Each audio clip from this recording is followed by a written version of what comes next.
ತಮ್ಮ ಎಕ್ಸ್ಪೆಕ್ಟೇಷನ್ ಯಾವ ತರ ಇದೆ ಅಂತ, ಯಾವ ರೀತಿ ಉತ್ತರವನ್ನು ತಾವು ಕೇಳಿದ್ದೀವಿ ಎಕ್ಸ್ಪೆಕ್ಟ್ ಮಾಡ್ತೀರಾ?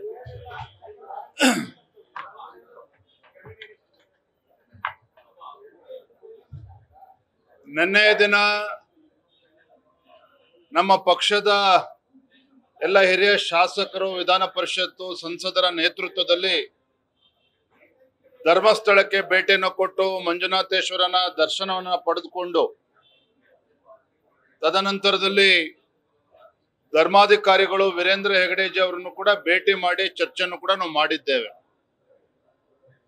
ಇವತ್ತು ರಾಜ್ಯದ ಜನ ಎತ್ತಿರುವಂತ ಪ್ರಶ್ನೆ, ಯಾಕೆ ಇವತ್ತು ರಾಜ್ಯ ಸರ್ಕಾರ ಅಪಪ್ರಚಾರ ಏನ್ ನಡೀತಾ ಇತ್ತು ಧರ್ಮಸ್ಥಳದ ವಿಚಾರದಲ್ಲಿ, ಅಪಪ್ರಚಾರಕ್ಕೆ ಕಡಿವಾಣ ಹಾಕ್ತಕ್ಕಂಥ ನಿಟ್ಟಿನಲ್ಲಿ ರಾಜ್ಯ ಸರ್ಕಾರ ಯಾಕೆ ಎಚ್ಚೆತ್ತುಕೊಳ್ಳಿಲ್ಲ?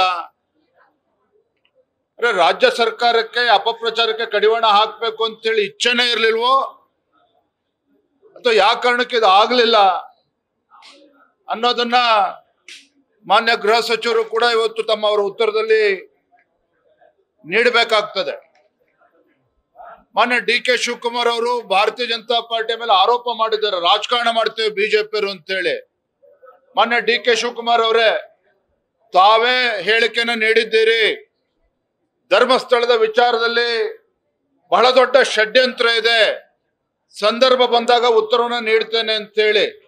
ಇನ್ನು ಯಾವಾಗ ಸಮಯ ಬರ್ಬೇಕು ನಿಮ್ಗೆ? ಹಾಗಾದ್ರೆ ರಾಜ್ಯದ ಜನ ಕೋಟಿ ಕೋಟಿ ಭಕ್ತಾದಿಗಳು ಇವತ್ತು ಆತಂಕದಲ್ಲಿದ್ದಾರೆ. ಧರ್ಮಸ್ಥಳದಲ್ಲಿ ಯಾವ ರೀತಿ ತನಿಖೆ ನಡೀತಾ ಇದೆ, ಯಾವ ದಿಕ್ಕಿನಲ್ಲಿ ತೆಗೆದುಕೊಂಡು ಹೋಗ್ತಾ ಇದ್ದಾರೆ, ಯಾವ ರೀತಿ ಅಪಪ್ರಚಾರ ನಡೀತಾ ಇದೆ ಅಂತೇಳಿ ಪಾಪ ಜನ ನಿದ್ದೆ ಮಾಡ್ತಾ ಇಲ್ಲ, ಆತಂಕದಲ್ಲಿದ್ದಾರೆ ಭಕ್ತರು.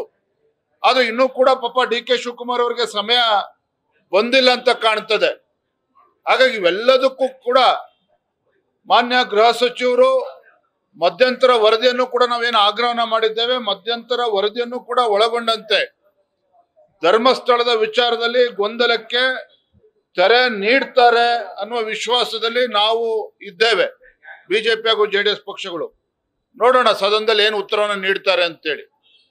ಇಷ್ಟೆಲ್ಲ ತನಿಖೆ ಆಗ್ತಿದ್ರು ಕೂಡ ಒಂದಿಷ್ಟು ವರ್ಗ ಸೋಷಿಯಲ್ ಮೀಡಿಯಾಗಳಲ್ಲಿ ಬೇರೆ ಬೇರೆ ರೀತಿಯಾಗಿ ಬಿಂಬಿಸುವಂತ ಪ್ರಯತ್ನಗಳು ಮಾಡ್ತಾರೆ. ಅದಕ್ಕೆ ಕಡಿವಾಣ ಹಾಕುವಂಥದ್ದು ಅಥವಾ ಅವರನ್ನು ಕರೆದು ವಿಚಾರಣೆ ಮಾಡುವಂಥದ್ದನ್ನ ಸರ್ಕಾರ ಮಾಡಿಲ್ಲ, ಪೊಲೀಸ್ ಇಲಾಖೆ ಮಾಡಿಲ್ಲ ಅನ್ನುವಂಥದ್ದು. ಆಗ್ಲೇ ಹೇಳಿದ್ನಲ್ಲ, ರಾಜ್ಯ ಸರ್ಕಾರ ಬೇರೆ ಬೇರೆ ವಿಚಾರದಲ್ಲಿ, ತುಮಕೂರು ಪ್ರಕರಣದಲ್ಲಿ ನಮ್ಮ ಕಾರ್ಯಕರ್ತೆ ಮೇಲೆ FIR ರಿಜಿಸ್ಟರ್ ಮಾಡ್ತಾರೆ ಪದೇ ಪದೇ. ಮೈಸೂರಿನಲ್ಲೂ ಕೂಡ ಯಾರೋ ಒಬ್ಬ ಕಾರ್ಯಕರ್ತ ಒಂದು ಪೋಸ್ಟ್ ಮಾಡ್ತಾನೆ ಅಂತೇಳಿ ಅವನ ಮೇಲೂ ಕೂಡ FIR ರಿಜಿಸ್ಟರ್ ಮಾಡಿ ಅರೆಸ್ಟ್ ಮಾಡ್ತಕ್ಕಂಥ ಕೆಲಸವನ್ನು ಮಾಡ್ತಾರೆ.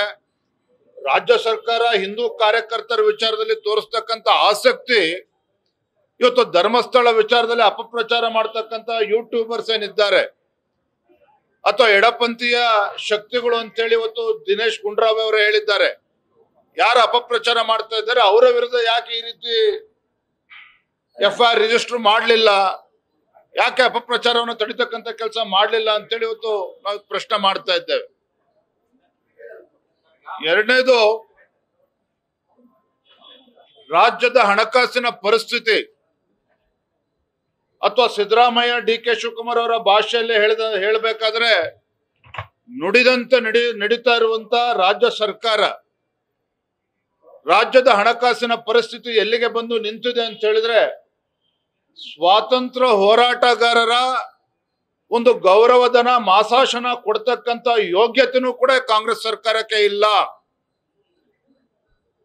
4.85 ಕೋಟಿ ಸ್ವಾತಂತ್ರ್ಯ ಹೋರಾಟಗಾರರ ಮಾಸಾಶನವನ್ನ ಕೊಡದೇನೆ ತಡೆ ಹಿಡಿದಿರ್ತಕ್ಕಂಥದ್ದು. ನಾವಿದನ್ನ ಪ್ರಶ್ನೆ ಮಾಡಿದ್ರೆ ರಾಜ್ಯದ ಆರ್ಥಿಕ ಪರಿಸ್ಥಿತಿ ಬಹಳ ಚೆನ್ನಾಗಿದೆ ಅನ್ನುವ ಮಾತನ್ನ ಸನ್ಮಾನ್ಯ ಸಿದ್ದರಾಮಯ್ಯನವರು ಹೇಳ್ತಾರೆ. ಇವತ್ತು ರಾಜ್ಯದ ಪರಿಸ್ಥಿತಿ ಎಲ್ಲಿಗೆ ಬಂದು ನಿಂತಿದೆ ಅಂತ ಹೇಳಿದ್ರೆ, ಮುಖ್ಯಮಂತ್ರಿ ಪರಿಹಾರ ನಿಧಿಗೂ ಕೂಡ ಹಣವನ್ನ ಬಿಡುಗಡೆ ಮಾಡದೇ ಇರತಕ್ಕಂತ ದುಸ್ಥಿತಿಗೆ ಇವತ್ತು ರಾಜ್ಯದ ಆರ್ಥಿಕ ಪರಿಸ್ಥಿತಿ ಇವತ್ತು ಒದಗಿ ಬಂದು ನಿಂತಿದೆ ಅಂತ ಹೇಳಿದ್ರೆ, ಇದು ಮಾನ್ಯ ಮುಖ್ಯಮಂತ್ರಿಗಳು ಇದಕ್ಕೆ ಉತ್ತರವನ್ನು ನೀಡಬೇಕಾಗ್ತದೆ. ಮತ್ತೊಂದು ವಿಚಾರ, ತುಂಗಭದ್ರಾ ಅಣೆಕಟ್ಟಿನ ವಿಚಾರದಲ್ಲಿ ಅಲ್ಲಿಯ ಉಸ್ತುವಾರಿ ಸಚಿವರು ಶಿವರಾಜ್ ತಂಗಡಿಗೆ ಅವರ ಹೇಳಿಕೆಯನ್ನು ಕೂಡ ನಾನು ಗಮನಿಸಿದ್ದೇನೆ. ಕಳೆದ ಆಗಸ್ಟ್ನಲ್ಲಿ 19ನೇ ಕ್ರಸ್ಟ್ ಗೇಟ್ ಮುರಿದು ಬಿದ್ದಿರ್ತಕ್ಕಂಥದ್ದು ಈ ರಾಜ್ಯದ ಜನ ತಾವೆಲ್ಲರೂ ಕೂಡ ನೋಡಿದರೆ, ಮಾಧ್ಯಮದ ಸ್ನೇಹಿತರು ಕೂಡ ಗೊತ್ತಿದೆ. ರೈತರು ಬಹಳ ಆತಂಕದಲ್ಲಿದ್ರು. ಇವತ್ತು ಸಾವಿರಾರು ಕ್ಯೂಸೆಕ್ ನೀರು ಹಾಗೆ ಹರಿದು ಸಮುದ್ರದ ಪಾಲಾಯಿತು. ಅದಕ್ಕೆ ಪರ್ಮನೆಂಟ್ ಸೊಲ್ಯೂಷನ್ ಕೂಡ ಕೊಡ್ಲಿಲ್ಲ. ಇವರು ತಡ ಮಾಡಿ ಇವತ್ತು ಅದರ ಒತ್ತಡ ಇನ್ನಿತರ ಗೇಟ್ಗಳ ಮೇಲೂ ಬಿದ್ದಿರೋ ಪರಿಣಾಮವಾಗಿ ಎಲ್ಲಾ ಕ್ರಸ್ಟ್ ಗೇಟ್ಗಳನ್ನು ಕೂಡ ತುಂಗಭದ್ರಾ ಡ್ಯಾಮ್ ನಲ್ಲಿ ಇರ್ತಕ್ಕಂಥ 33 ಕ್ರಸ್ಟ್ ಗೇಟ್ಗಳನ್ನು ಕೂಡ ತತ್ಕ್ಷಣ ತುರ್ತಾಗಿ ಬದಲಾವಣೆ ಮಾಡಬೇಕಾಗಿರ್ತಕ್ಕಂಥ ಪರಿಸ್ಥಿತಿಗೆ ಒದಗಿ ಬಂದಿದೆ. ಮತ್ತೊಂದು ಕಡೆ ರೈತರು ಅಲ್ಲಿ ಕೊಪ್ಪಳ ಜಿಲ್ಲೆ ಇರ್ಬೋದು, ರಾಯಚೂರು, ಯಾದಗಿರಿ ಜಿಲ್ಲೆ, ಬಳ್ಳಾರಿ ಜಿಲ್ಲೆ ಆ ಭಾಗದಲ್ಲಿರ್ತಕ್ಕಂಥ ರೈತರು ಪ್ರತಿ ವರ್ಷ 2 ಬೆಳೆಯನ್ನ ಬೆಳೀತಕ್ಕಂಥದ್ದು. ಆದ್ರೆ ಸಚಿವರ ಮತ್ತು ರಾಜ್ಯ ಸರ್ಕಾರದ ಬೇಜವಾಬ್ದಾರಿತನದಿಂದ ಇವತ್ತು ರಾಜ್ಯ ಸರ್ಕಾರ ಅಥವಾ ಸಂಬಂಧಪಟ್ಟ ಸಚಿವರು ಟಿಬಿ ಬೋರ್ಡ್ ಏನಿದೆ ಅಲ್ಲೂ ಕೂಡ ಚರ್ಚೆ ಮಾಡಿ ಒತ್ತಡ ಹಾಕದೇ ಇರ್ತಕ್ಕಂಥ ಪರಿಣಾಮವಾಗಿ ಈ ಬಾರಿ ರೈತರು ಒಂದೇ ಬೆಳೆಗೆ ಇವತ್ತು ತೃಪ್ತಿ ಪಡ್ಕೊಳ್ತಕ್ಕಂಥ ಒಂದು ಸಂದರ್ಭ ಕೂಡ ಇವತ್ತು ಒದಗಿ ಬಂದಿದೆ.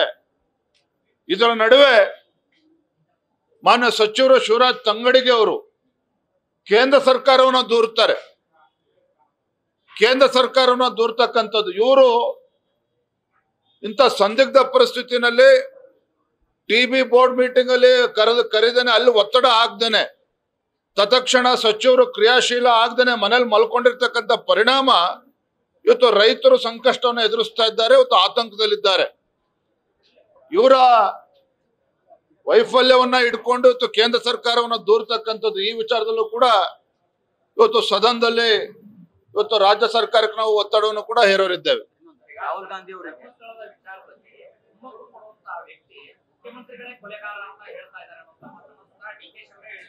ಅವ್ರು ಏನಾರ ಹೇಳ್ಕೊಳ್ಳಿ, ಡಿ ಕೆ ಶಿವಕುಮಾರ್ ಅವರು ಇವತ್ತು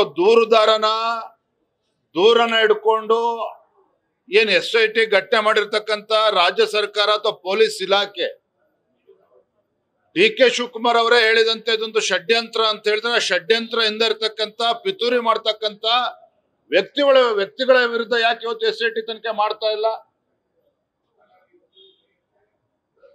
ಈ ರೀತಿ ಬೇಜವಾಬ್ದಾರಿತನದಿಂದ ಹೇಳಿಕೆ ಕೊಡ್ತಕ್ಕಂಥದ್ದು ಬದಿಗಿಟ್ಟು ಇವತ್ತು ಧರ್ಮಸ್ಥಳ ಮಂಜುನಾಥೇಶ್ವರ ಏನು ಅಸಂಖ್ಯಾತ ಭಕ್ತರಿದ್ದಾರೆ, ಇವತ್ತು ಆತಂಕದಲ್ಲಿದ್ದಾರೆ. ಇವತ್ತು ಸ್ಪಷ್ಟ ಉತ್ತರವನ್ನ ರಾಜ್ಯ ಮಾನ್ಯ ಗೃಹ ಸಚಿವರು ನೀಡಬೇಕಾಗ್ತದೆ.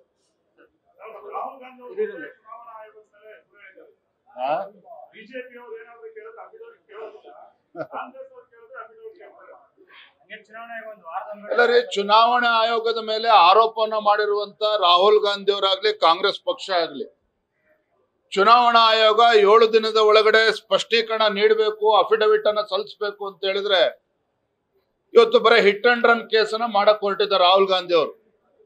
ಹಿಂದೆ ಕರ್ನಾಟಕದಲ್ಲೂ ಸಹ ವಿಧಾನಸಭಾ ಚುನಾವಣೆ ಸಂದರ್ಭದಲ್ಲಿ 40% ಭ್ರಷ್ಟಾಚಾರ ಅಂತೇಳಿ ಅಂದಿನ ಬಿಜೆಪಿ ಸರ್ಕಾರವನ್ನ ಮೇಲೆ ಆರೋಪವನ್ನ ಮಾಡಿ ಚುನಾವಣೆಯಲ್ಲಿ ಗೆದ್ದು ಬಂದಿರತಕ್ಕಂತ ಕಾಂಗ್ರೆಸ್ ಸರ್ಕಾರ ಇವತ್ತು ಅಲ್ಲಿ ಬಿಹಾರದಲ್ಲೂ ಕೂಡ ಇದೇ ರೀತಿ ಷಡ್ಯಂತ್ರ ಮಾಡಿ ಚುನಾವಣಾ ಆಯೋಗದ ಮೇಲೆ ಆರೋಪ ಮಾಡಿ ಬಿಜೆಪಿ ಮೇಲೆ ಆರೋಪವನ್ನ ಹೊರಿಸಿ ಬಿಹಾರ್ ಚುನಾವಣೆ ಗೆಲ್ತಕ್ಕಂಥದ್ದು ಕುತಂತ್ರ ಇದರಿಂದ ಅಡಗಿದೆಯೇ ಹೊರತು ರಾಹುಲ್ ಗಾಂಧಿ ಅವರ ಆರೋಪದಲ್ಲಿ ಸತ್ಯಾಂಶ ಇದ್ದಿದ್ದೇ ಆಗಿದ್ರೆ ಚುನಾವಣಾ ಆಯೋಗ ಹೇಳಿದಂತೆ ಈಗಾಗಲೇ ಸ್ಪಷ್ಟೀಕರಣ ಅಥವಾ ಅಫಿಡವಿಟ್ ಅನ್ನು ನೀಡಬೇಕಾಗಿತ್ತು. ಇದು ಬಿಹಾರ್ ಚುನಾವಣೆ ಗೆಲ್ತಕ್ಕಂಥ ಕುತಂತ್ರ ಇದರಿಂದ ಹೊರತು ಇನ್ನೇನ್ ಸತ್ಯಾಂಶ ಇದೆ ಅಂತೇಳಿ ನಮ್ಗಂತೂ ಅನ್ಸೋದಿಲ್ಲ.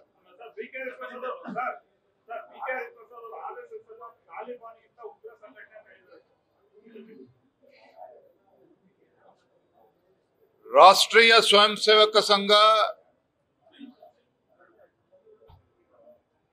ದೇಶಭಕ್ತ ಒಂದು ಸಂಘಟನೆ.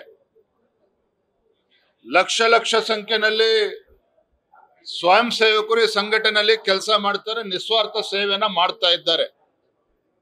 ಆದ್ರೆ BK ಹರಿಪ್ರಸಾದ್ ಅಂತಕ್ಕಂಥ ಮೇಧಾವಿಗಳಿಗೆ ರಾಷ್ಟ್ರೀಯ ಸ್ವಯಂ ಸೇವಕ ಸಂಘ ಮತ್ತು ತಾಲಿಬಾನ್ ಮಧ್ಯೆ ಇರತಕ್ಕಂಥ ವ್ಯತ್ಯಾಸವೇ ಅವ್ರಿಗೆ ಅರ್ಥ ಆಗಿಲ್ಲ ಅಂತ ಹೇಳಿದ್ರೆ ಇದಕ್ಕೆ ಮೂರ್ಖತನ ಅಂತ ಹೇಳ್ಬೇಕು, ಅವಿವೇಕತನ ಅಂತ ಹೇಳ್ಬೇಕು, ನನಗಂತೂ ಗೊತ್ತಿಲ್ಲ. ನ್ಯೂಸ್ ಫಸ್ಟ್ ನಿರ್ಭೀತಿಯಿಂದ ನಿಮ್ಮ ಪರವಾಗಿ.